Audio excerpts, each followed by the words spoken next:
बिस्मिल्लाहिर्रहमानिर्रहीम, अस्सलाम वालेकुम। आज हम अपना 7 यूनिट स्टार्ट करने लगे हैं जो कि है द स्टडी ऑफ मैटर। तो यूनिट स्टार्ट करने से पहले हम कुछ चीज़ें रिकॉल कर लेते हैं। जैसा कि हमें पता है हर चीज़ दुनिया में जो है जो जगह घेरती है या उसका कोई ना कोई मैस होता है वो मैटर कहलाती है। मैटर जो है वो मुख्तलिफ पार्टिकल से मिलके बना हुआ होता है।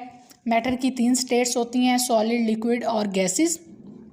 मटीरियल्स जो होते हैं उनकी अपनी ख़ासियत होती है और जिस खासियत की वजह से वो एक दूसरे से मुख्तलिफ होते हैं। इसके बाद हम देखते हैं कि हम इस चैप्टर में क्या पढ़ेंगे। इस चैप्टर में हम पढ़ेंगे कि केमिस्ट्री क्या है। केमिस्ट्री में जो सब्सटेंस स्टडी किए जाते हैं उनकी प्रॉपर्टीज़ क्या हैं, उनका एक दूसरे पे क्या इफ़ेक्ट है। जो मुख्तलिफ सब्सटेंस है वो मैटर में डिज़ोल्व भी हो जाते हैं और उनको सेपरेट भी किया जा सकता है और उनको सेपरेट करने के कुछ मुख्तलिफ तरीके हैं, वो हम स्टडी करेंगे।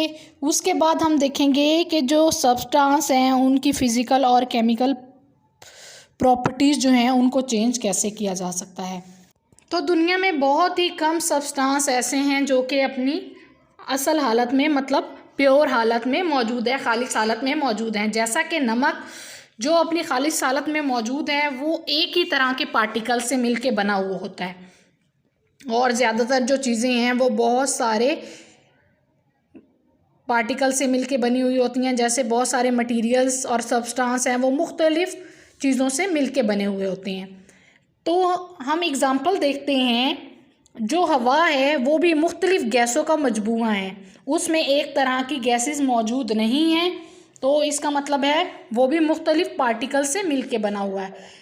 एक चूहा जो कि उसकी बॉडी है वो मुख्तलिफ केमिकल से मिल के बनी हुई है और जो सारे केमिकल्स होते हैं उनमें जो पार्टिकल्स होते हैं वो एक दूसरे से मुख्तलिफ होते हैं और मुख्तलिफ सब्सटेंस मिल के एक मटेरियल बना रहे होते हैं, एक बॉडी बना रहे होते हैं।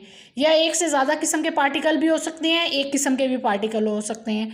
तो उम्मीद है आपको समझ में आया होगा। अपना ख्याल रखिएगा। अल्लाह हाफिज़।